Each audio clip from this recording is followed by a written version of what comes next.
Okay, welcome everyone as we learn, sponsored by AB Spry for our safety of our troops and for all of Klal Yisrael and for Issa Zeb ben Yuta, by Shimon Klein, Lila Nishmas Asher Answer ben Yehuda, Gita Bashim and Pinchas, by Irving Fishbaum for Issa ben Rezel and Eliezer ben Rezel. They should have a refuah shalema, B'seich Shachel Yisrael. For my Shver Avigdoraya ben Rivka, and my Shver has Yortzeit tonight for his father, Tzvi Elimelech ben Shmuel ben Yamin. His neshama should have a lichtig aliyah. He should be a Meltz Yosher for his family, for all of us and all of Klal Yisrael. Marshall Castle has Yortzeit for his mother tonight, Sari Yehudis Bas Meir Yitzchak. She should have a lichtig in Gan Eden, Chep Nachas for her son, and be a Meltz Yosher for the family and for all of Klal Yisrael. We also learn Berish Gesemin's mother is having a pacemaker surgery tomorrow. So l'chaim, we learn for Miriam Sarah Bas Vega, she should have a refuah shalema, b'seich shachar Yisrael from Hashem. We are holding at the new Mishnah on the bottom of Ayin Tes Amid Beis, new Mishnah on the bottom of Ayin Tes Amid Beis, new, completely new sugya. You cannot raise small livestock in Eretz Yisrael. This is because they tend to graze on other people's fields, and then people won't want to move in, and we are very concerned about Yishuv Eretz Yisrael, that it should be settled, and therefore you can't raise small livestock in Eretz Yisrael. Aval Megadlin B'Surya, you could raise it in the annexed territories of Aram Saiva and Aram Naharayim, which were conquered by David HaMelech and Kibush Yochid Loishmei Kibush, and therefore you could do it as long as you watch, of course, that your animals don't steal. Or in Midbar Shel Eretz Yisrael, or in the deserts of Eretz Yisrael where there are no fields to graze on. You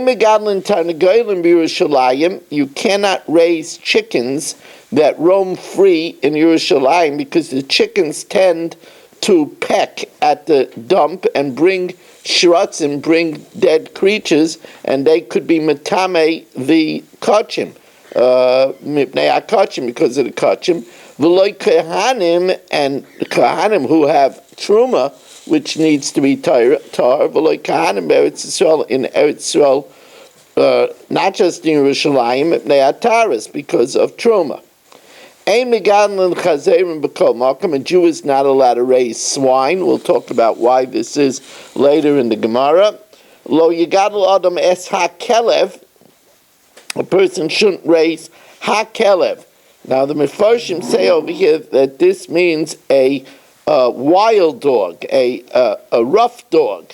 Elim kein hayakosher b'shalsheles, unless it's tied with a chain. Otherwise, you shouldn't have a dangerous dog because it scares pregnant women and it could cause them to miscarry. Ein person nishuvim liyainim, you can't spread out nets to catch doves, elim kein rachik min hayishuv, unless your nets are distant from the occupied areas, lamed ris, 30 ris, which is 4 mil, because otherwise you're going to come to catch private property, personal doves. So you can't do it within the range of the domesticated doves of the city.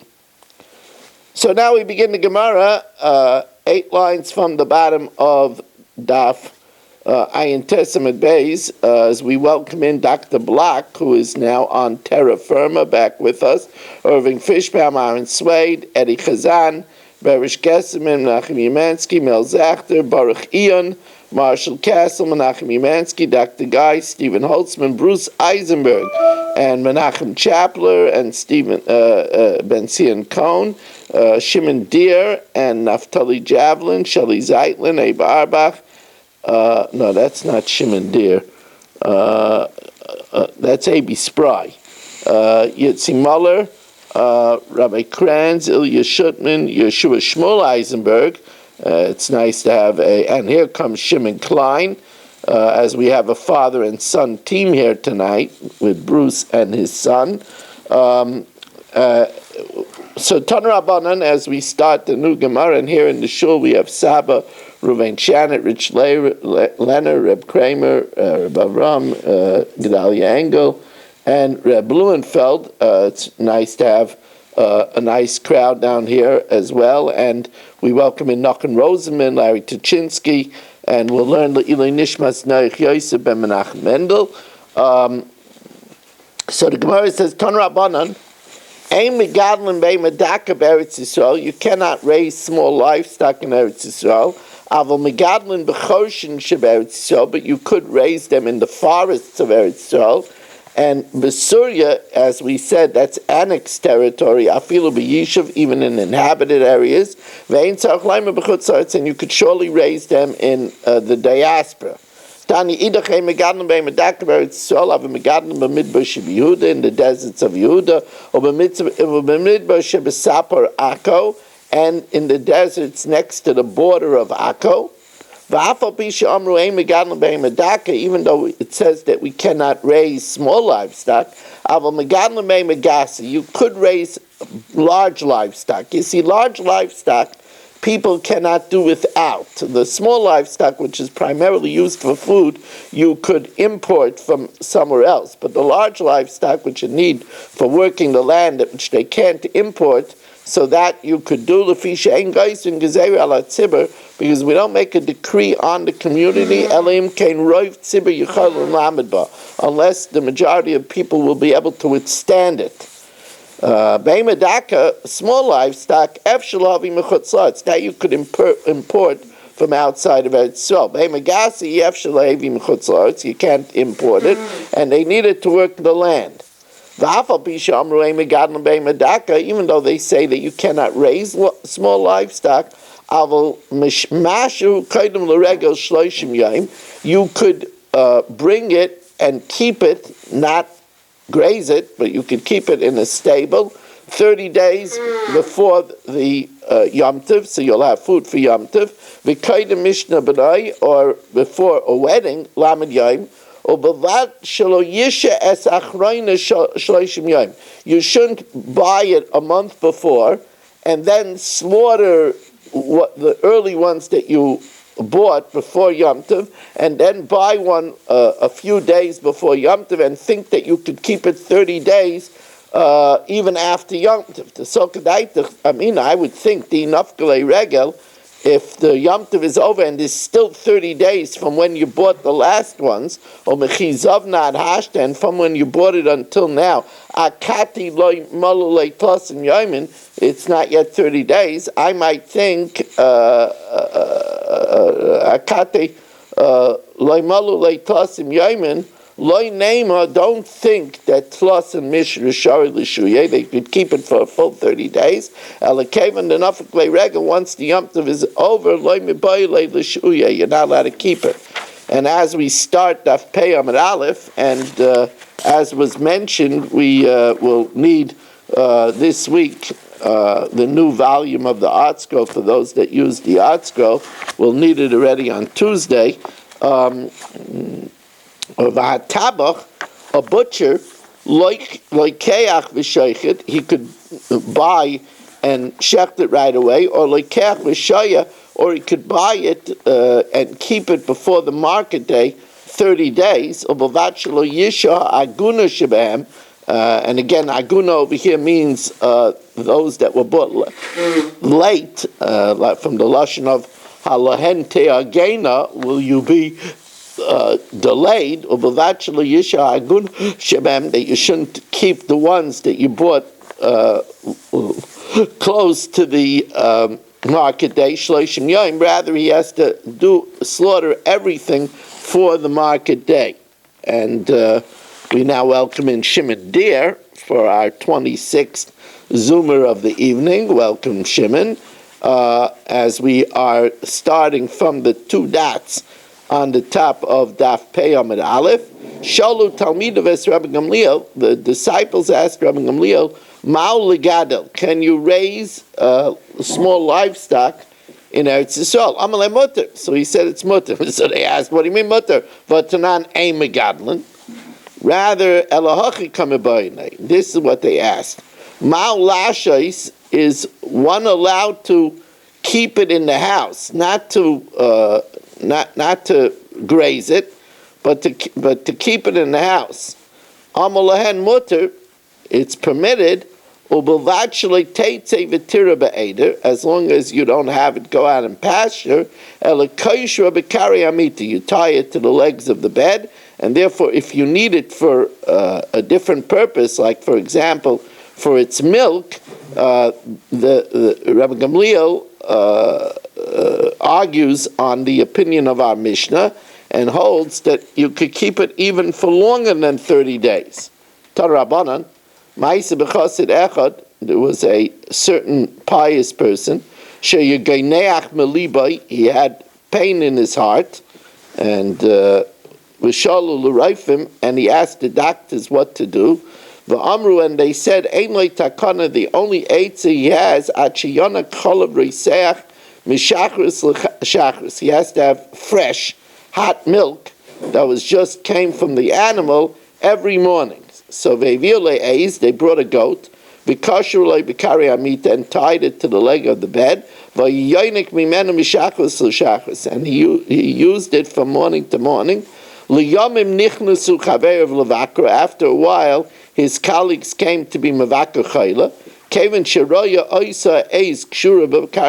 When they saw that goat tied to the legs of the bed, they turned around and said, there's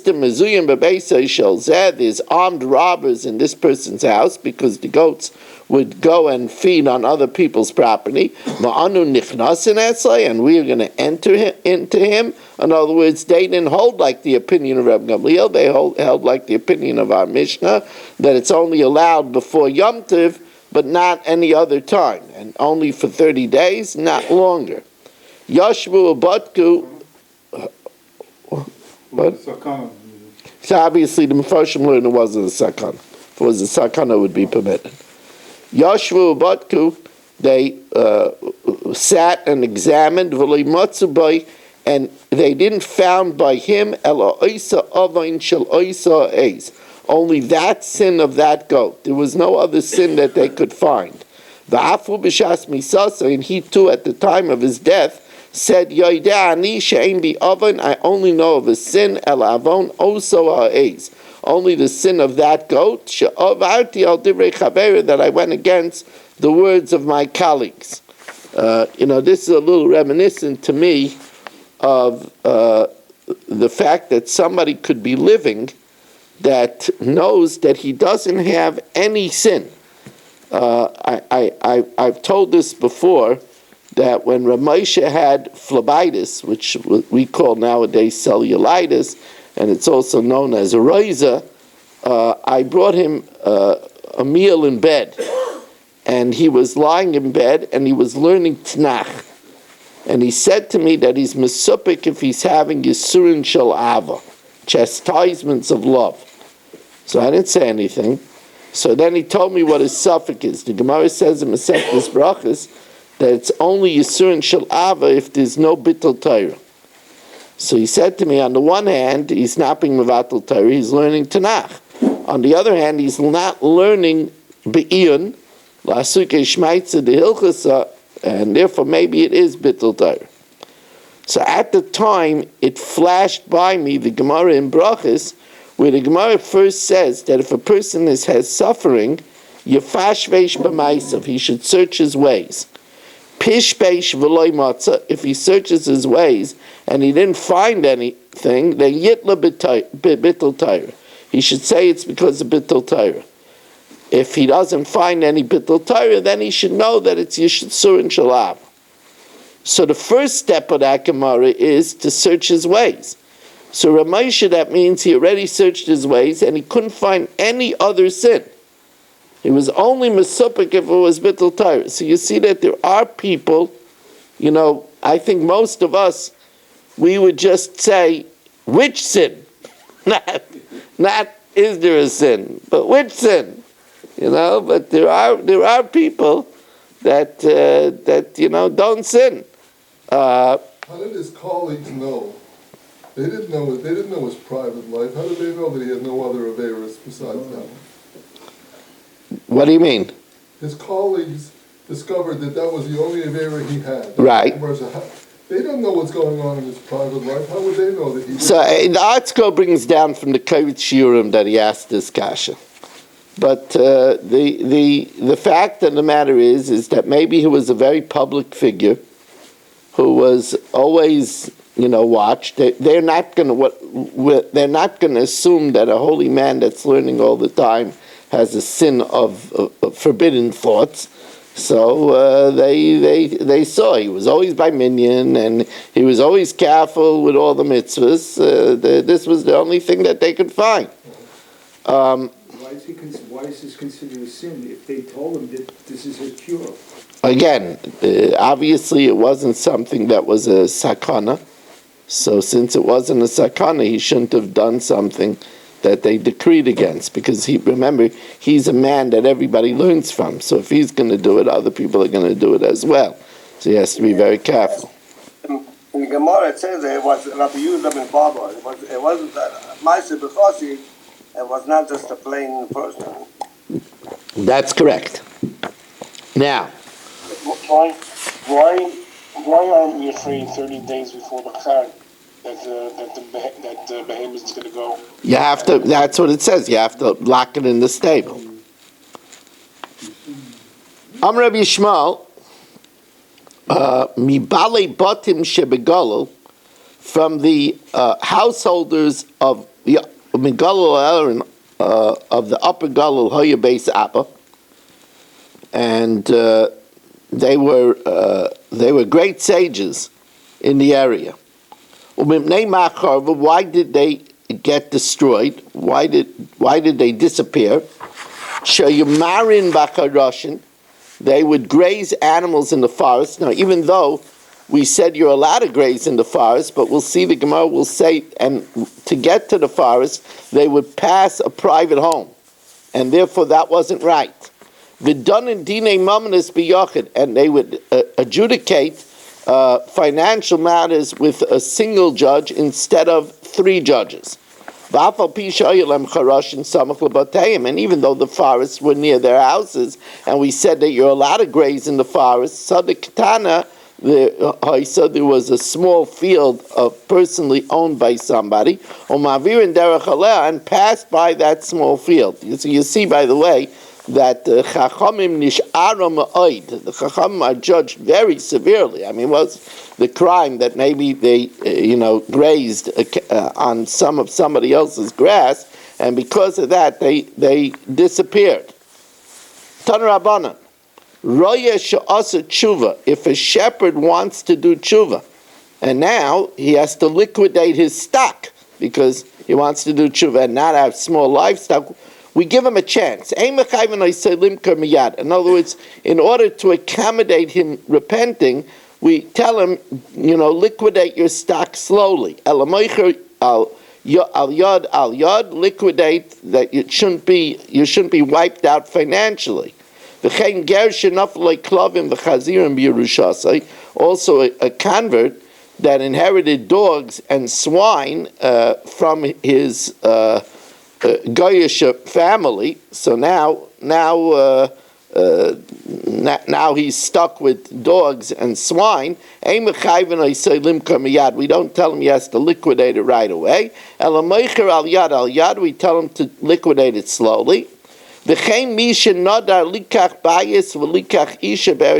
Also, and we'll learn over here, sometimes the word nadar means a shvua, and that's the way it usually is when it's talking about something positive, a positive act, because a neder is to say that something is forbidden to you like a carbon. It doesn't really refer to a positive act. You could learn that it means that if I don't do this, then the fruit of the world should be forbidden to me with a neder.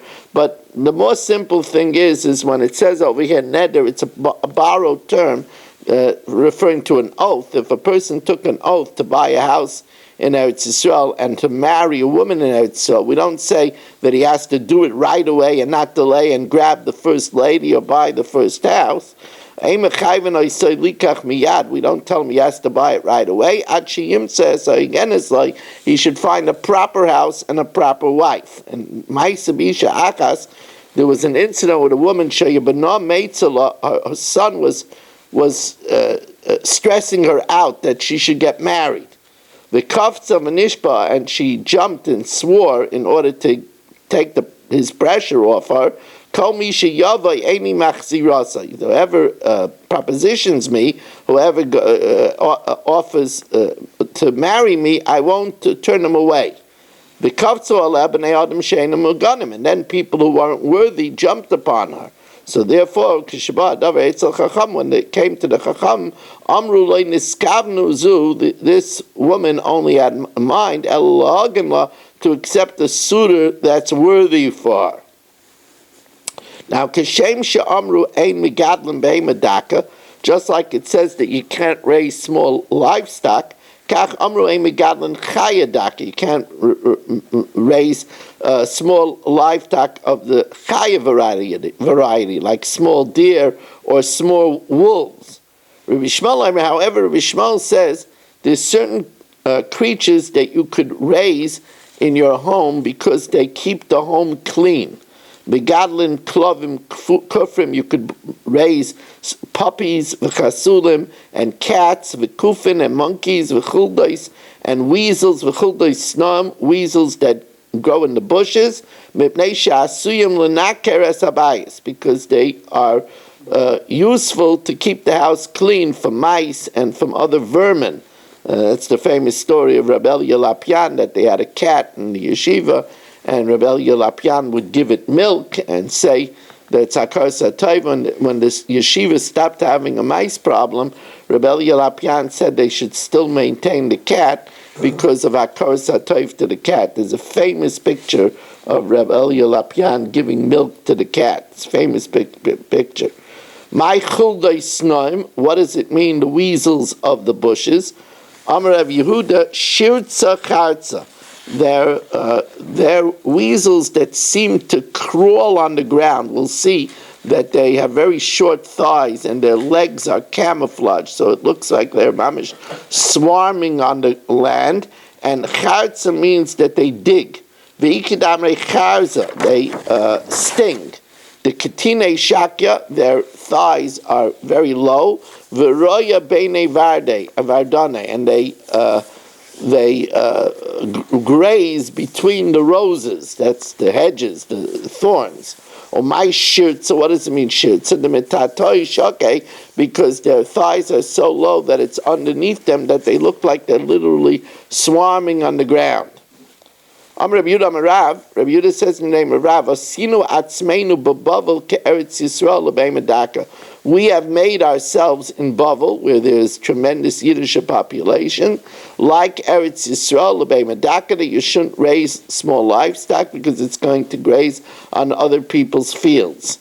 Amalei Rav Ada bar Ava l'Rav Huna didach mai. So Rav Ada bar Ava asked Rav Huna, but you keep a small animal. Amalei, so he said, Didon kamintru chayva. My animals are guarded by my wife chayva. Amalei chayva tikbarei lebnei. Does chayva want to bury her children? There's different ways to learn this, but I'm partial to the pshat that he said to him that if you're going to make your wife chayva watch your animals, she's not going to have the time to raise her children properly, and she'll be like burying her child. Chayva tikbarei lebna. You want chayva to bury the children? She should be doing her duties as a mother so she could raise her children properly, not be watching the animals. But since Rav Ada bar Ava said this, we know that bris krusa l'svasayim al tiftach pel l'satan kulish neder Rav Ada bar Ava, all the years of Rav Ada bar Ava lo yikayim zara lo Rav Huna mechayva. Rav Huna didn't have children that stayed living from his wife chayva. Ikadamre, Rav Huna Amarav, or Sinu Atzleinu Bebavel Ke'eretz Yisrael. Rav Huna said in the name of Rav that we made ourselves like Eretz Yisrael in regard to L'bei Medaka. from when Rav moved to Bavel and opened up his great academy. Rav LeBavel. Now, there was another tragic incident where Shmuel, who was a well-known doctor, did treatment for Rav, and it caused Rav pain. And Rav didn't realize who was doing it and why it was being done, and he ordered that whoever did it should not see a son. And Shmuel didn't have any sons; he only had daughters. Now Rav, when he realized what he did, he practiced covet for Shmuel to atone for what he did, even though Rav was the greatest one in the generation and greater than Shmuel, but he voluntarily gave covet to Shmuel. Now Rav Asi was a Talmud of Rav and greater than Shmuel. So the Gemara talks about a dilemma. Rav u'Shmuel v'Rav Asi iklu l'bei Shvuah ben. And since Gedalia has a bris this week, it's in the Gemara. Rav Shmuel and Rav Asi iklu l'bei Shvuah ben. They came to a bris, which is done after a week. V'imrei l'bei Yeshua ben, the salvation of a child. So some learn that the salvation of a child is the ceremony where we recall that the firstborn was saved, and this is referring to a pidyon aben. Others say that this refers to the celebration of a baby surviving the rigors of its birth, and it refers to what we call a shalom zacher. Others say it refers to the minig of making a party the night before the bris. So there's many opinions over here. So when they entered into the party, Rav loy oyel kamei de Shmuel. Rav would not go in before Shmuel because Rav adopted honor of Shmuel. Shmuel loy oyel kamei de Rav Asi. Shmuel wouldn't go in before Rav Asi because Rav Asi was greater than Shmuel. Rav Asi loy oyel kamei de Rav. Rav Asi would not go in before his Rebbe. So they were stuck outside. So they said, Imre man nisrach, who will hold back? So the Gemara says, Nisrach Shmuel, Shmuel held back, V'neisi Rav Ravasi, and then Rav went in, and then Ravasi, and then Shmuel went in. Says the Gemara, V'nisrach Rav oy Ravasi. Why didn't Rav hold back or Ravasi hold back? The Gemara says, well, because actually Rav was the greatest of them all. Rav Milsa Ba'almahu da Avid Leila Shmuel, he was just doing an extra honor of Shmuel, Mishumahu Maisa Delatia, where he inadvertently cursed him. And because of that, he never had male children. Adbere Rav Alei, so the Gemara tells us that, and therefore Adbere Rav Alei, Rav took it upon himself to give him honor. So now the Gemara tells us, Adahachi v'hachi, in the meantime a tragedy happened. Asa Shunra, a cat came in and kated liyadan in Yanuka, and cut off the hand of the child. Nafik Rav Adaris, so Rav went out and gave a exposition. He expounded. Chasal, a cat, mutar laharga, you're allowed to kill it. V'asa l'kaima, you're not allowed to keep it as a pet. Ve'ein by mishum gezel, there's no problem to steal it. Ve'ein by mishum asher v'aveda l'balam, and you don't have to return it to its owner. Says the Gemara, if you're allowed to kill it, why does it have to say it's forbidden to keep it? So the Gemara says, well, you're allowed to kill it because if it shows menacing behavior, you're allowed to kill it. But Isur Leka, I might think it's not forbidden to keep it and watch it. Kamash Malan, that you're not allowed to keep it. If it says that there's no problem to steal it, obviously you don't have to return it. Says Gemara, it's talking about if it's dead, you don't have to return it for its hide. So the Gemara says, but wait a second. The Gemara asks, Reb Shimon Elazar, I'm a megadlin klavim kufim. You could raise puppies, v'chasulin and cats, v'kufin and monkeys, v'chuldasnam and weasels of the bushes. Mipnei shasuyin l'nakar sabai. So you see, you're allowed to keep cats. Says the Gemara, there are cats and there are cats. Like kasha ba'uchma, a black cat, contrary to what we think, a black cat is safe. A white cat could be dangerous. Says the Gemara, v'maisa de Rav uchma hava. But the incident of Rav, was it a black cat? Says the Gemara, hasam uchma bar chivra hava. There was a black cat born from a white cat, so it's still dangerous. Ravina asked, what's the din of a black cat that was born from a white cat? Says, no, there was a black cat born from a white cat that was born from a black cat. Where the it was black and the Zayda was black, or the Baba was black. Ma'isa de Rav, the incident of Rav was ba'uchma bar chivra bar chivra. It was a black cat that had 2 generations of white cat before it. That's definitely dangerous. Now, as I said, when you learn through Shas, every night is a different adventure. You think about the Gemaras we had last week. This is quite easier than the Gemaras that we had last week. It's maybe it has something to do with Marshall's mother's yahrzeit, so that she's giving us a break. But listen, besides what she gave us, she could give us a break once in a while as well. Rich didn't see that one coming. Now, by the way, who's the black cat we're talking about? I'll let you figure it out. Now, why do you think you came tonight with black? Now,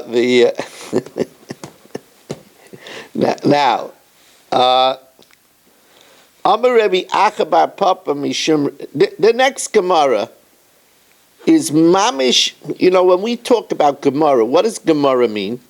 Gemara means tradition. The precision of the tradition of the Gemara can be seen by the next 4 lines. Amar Rebbe Yaakov bar Papa Mishum Rebbe Abba bar Papa. Rabbi Yaakov bar Papa said, in the name of Rabbi Abba bar Papa, Mishum Rabbi Ada bar Papa. In the name of Ada bar Papa. Or, V'imela, others say, Amar Rabbi Abba bar Papa Mishum Rabbi Chia bar Papa Mishum Rabbi Acha bar Papa. V'imela, and others say, Amar Rabbi Abba bar Papa Mishum Rabbi Acha bar Papa Mishum Rabbi Chanina bar Papa. So that means that all over the globe today, thousands of people spent 4 lines of learning giving you 3 versions of the transmission. This is to teach us how exact the transmission was. Masriyan ala chichuch b'Shabbos. They could raise the alarm about scratching on Shabbos. That means that if there was a plague of boils that caused scratching, then they could, according to Rashi, blow the shofar in alarm and say Anenu on Shabbos. According to Taisus, they can't blow the shofar. It just means that they could say Anenu. Videles hanineles, and if the door shuts upon someone, they have an endeavor, and the door shuts upon them. They shouldn't expect it to open quickly. And if you buy from a guy a house in Eretz Yisrael, which is considered a great success because of Yishuv Eretz Yisrael, you could ask the guy to write for you a deed of sale even on Shabbos. So we'll see that we allow Amira La'akum, which is an Issa D'Rabbanan, because of Yishuv Eretz Yisrael, gaining more property for Yidden in Eretz Yisrael. Now, Meisvei, other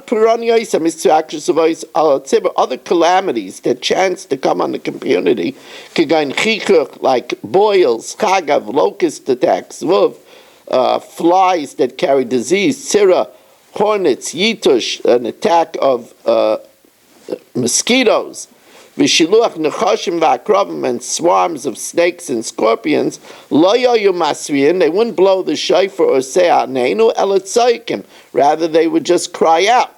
So here you see that for chichuch we don't allow the more urgent blowing of the shofar or saying aneinu. Says, well, like kasha kan belak kan beyavish. One is talking about a moist boil. A moist boil is not so dangerous. One is talking about a dry boil, which could be life-threatening. Dam Rabbi Yeshua ben Levi, shchin, she'evi HaKadosh Baruch ala mitzvim, lach mi b'chutz, they were moist on the outside, v'yaveish mi b'fnim, and dry on the inside. Shenem v'hi shchin avabuais, they were shchin that caused